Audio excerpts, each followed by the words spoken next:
Where's my purse?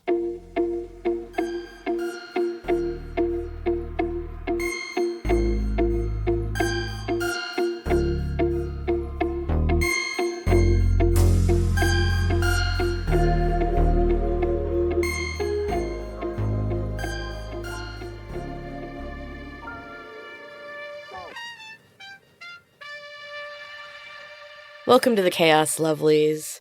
So last week I kind of touched on the idea of learning to accept my brain the way it is. And in general, acceptance has been on my mind a lot lately. Self-acceptance, to be specific. I thought that I understood the concept of self-acceptance, but honestly, I really didn't. I don't think I was quite able to see myself well enough to really get it, But I do think that I'm getting there. And it kind of feels like waking up after not seeing anything as it truly is, but as it was in a dream world. It's really wild. I have spent my whole life trying to fix the many things that were wrong with me. And the truth is, I'm just me. Some things I have control over and some things not so much. I've also realized that I don't really know exactly what I was striving for. I knew a lot of things not to be, but I had only a vague idea of what was actually acceptable. Namely, that it wasn't me. It is getting easier to see myself as I truly am. I'm not terrible, and I'm not perfect. And that's fine. I'm not a bad person, just distracted and forgetful. It doesn't mean that I deserve less or worse than anyone else. From others, and more importantly, from myself. That is all just beginning to click. I'm kind of realizing that I've been insanely critical and cruel to myself over absolutely everything for my whole life. Even as I've been working on healing, I've found myself constantly criticizing myself for not healing better, not healing faster, or even just for having problems to begin with. I saw an amazing video a while ago, and there was this one line that just stuck with me. And it is, "We can't heal what we hate." And it just opened my eyes in a really big way, because I do still hate a lot of things about myself. It's how I've always existed. And I guess I've always known this on some level, but after stripping away the most aggressive layers of self-hatred, I'm realizing that there's a lot of smaller judgments that persist and have kind of just become as natural as breathing. And I'm only now beginning to realize just how much damage they're doing. I have to say, it makes me really sad to see just how deep it goes, and to think that it was in some part created and encouraged by people that were meant to protect me. That's pretty messed up. Isn't it fun how the ADHD and the complex PTSD are just completely entangled? I really hate my brain. I have been trying to find balance, though. I think it's natural to feel angry about everything that's happened, but I also am trying to find humor and beauty in the world as well. I spent way too many years focused solely on the darkness, and it will suck you in and never let go if you let it. Humor and beauty have been the ladder that I have used to climb out of the darkness. I try to surround myself with positivity and with goals and just all good things. You can choose what you focus on. And honestly, that can change everything. And that's not to say that I think any of this is easy. I've been actively working on myself and my healing for 5 years, maybe a little more. And I'm only now beginning to be able to regulate my nervous system, turn my attention to the more positive aspects of life without having to try too hard, and just, actually being present and enjoying my life. So here's something funny and kind of odd that is sort of related to ADHD. I mean, I'm kind of learning that really everything is related to ADHD in my life, but this is specifically about sleep. I'll do another episode, or probably more, about ADHD and sleep, but it's pretty well known that most of us are kind of all or nothing sleepers, which was so wild to find out because I have had terrible insomnia for a very large chunk of my life, and I never understood it. It was just something that happened to me. And now that I understand where it's coming from, it doesn't necessarily change it, but it does kind of help me just accept it. And I've been trying to just use that time to be productive. Like if I'm going to be awake, I might as well be doing something, you know? I really tried to not just like sit and watch TV or something like that, you know? So like I said, I've been embracing my ability to run on 5 or 6 hours of sleep. And I've been working late at night quite a bit. It helps me focus on my family and the house and the pets during the day. And then usually I can sneak a nap in there somewhere. And then I get to go somewhere quiet and focus for several hours and get my work done. And it's been great. It's working really well. Anyway, so I'm in this weird sleep cycle. And my youngest is like me, sleep-wise. We tend to end up hanging out when I get home at 1 or 2 in the morning. Please keep in mind that it's summer. I don't let him do this when it's school. But anyway, it's summer. We're in this wild sleep schedule. My kid wants to run a D&D campaign. It's his first one as a dungeon master. He's super excited about it. And I offered to let him hold it in the studio. And he decided that he wanted it to be an all-nighter.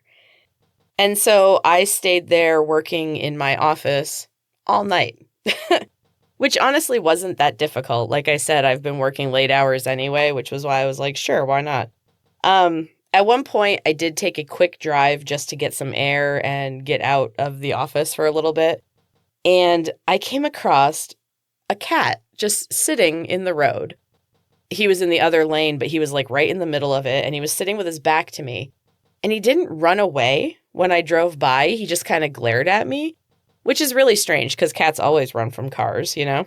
So I drive by this guy, and then like maybe 50 yards down the road, there's another cat sitting in the middle of the road, staring down the first cat, and again, just like not getting out of the road, glares at me as I drive by.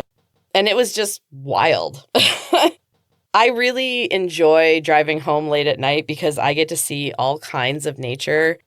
The cat turf war was pretty funny and something I definitely wouldn't have seen if I slept like a normal person. And I've also recently been seeing baby foxes on my way home, and they are just adorable. And they're just like running around playing, and it is the cutest thing. Yeah, late night drives. If you can't sleep and, you know, you're awake enough to drive a car, I highly recommend.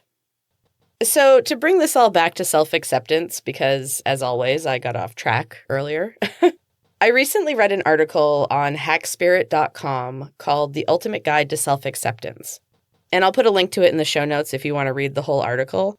It made me really happy because I was already doing a bunch of the stuff on the list, and I hadn't really expected it. So here's a brief rundown of their list, so you can see how many of these you're doing and maybe get some ideas. So the first one is that you're comfortable being alone. And I have a story about this one. I'm going to save it for another episode, but let's just say yes, I am comfortable being alone. You're confident in your decisions. So this one seemed impossible not that long ago, but surprisingly, I am beginning to trust my choices, and that is pretty incredible. Next, you don't compare yourself to others.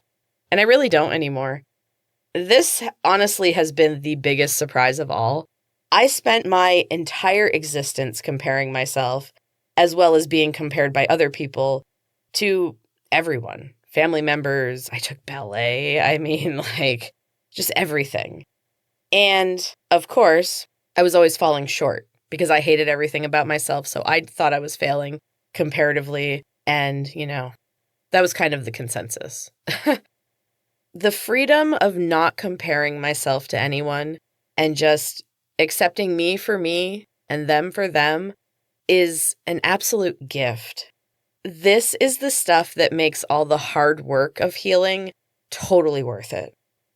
I had no idea that I could just be myself and be fine. And I love it. This one's just incredible. Next, you don't seek approval. So I will say that I'm still working on this one. It is much, much easier than it used to be. I think it kind of ties into being more confident in your own choices, because when you're confident in where you're going and what you're doing, you don't need other people to approve of it and give you that validation. You can validate yourself. And that's really what I've been trying to work on. It's surprisingly difficult, but I'm getting there. Next, you're grateful. And I am so grateful. I try to write down 3 things that I'm grateful for every day, and I find that it really helps my mindset. It keeps me positive, and you got to have that attitude of gratitude. This one is a life changer. And speaking of change, the next one is you embrace change. And I have to say yes and no to this one right now. I love change, and I do appreciate how it can move life forward at a lightning pace at times.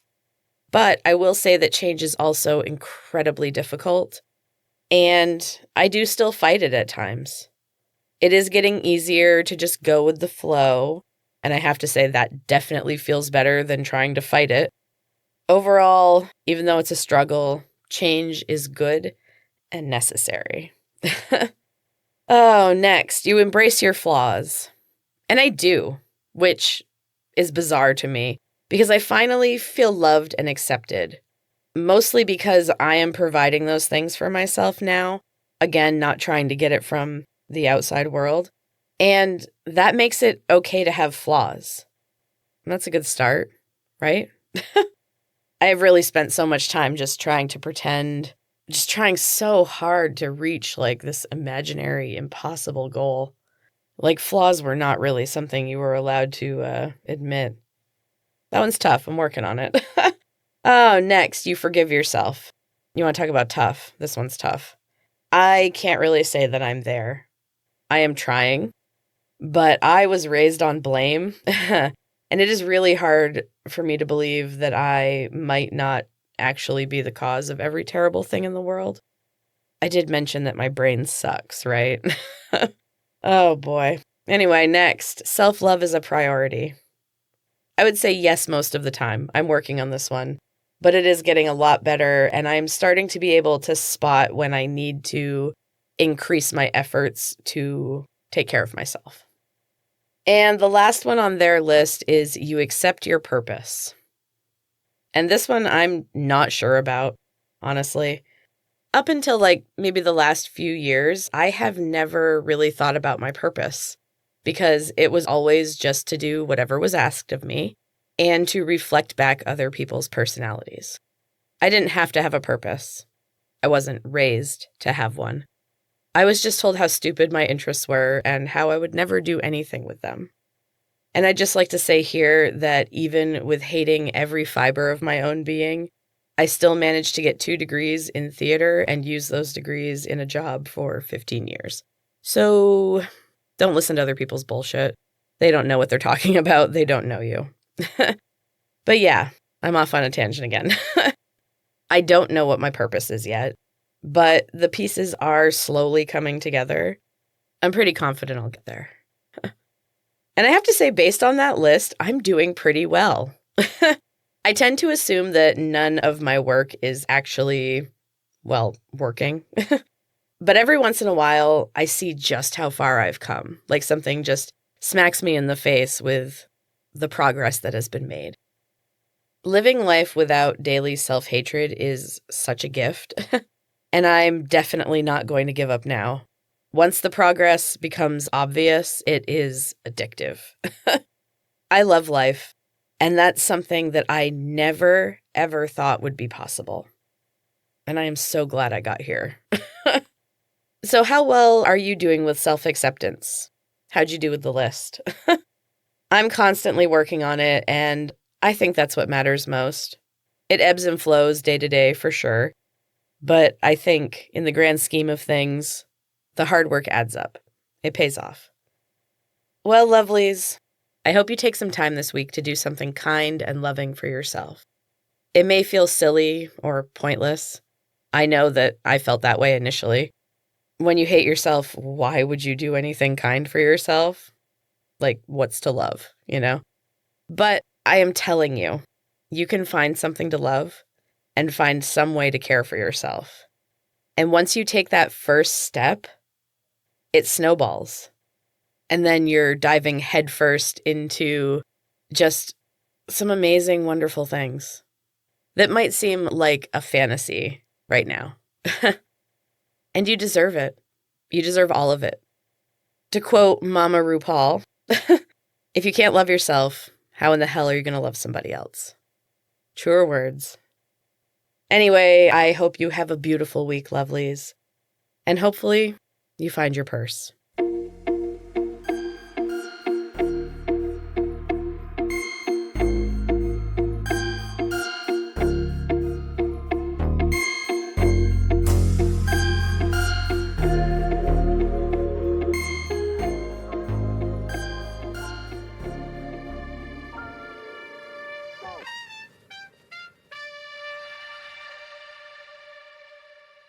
A Frap Media production.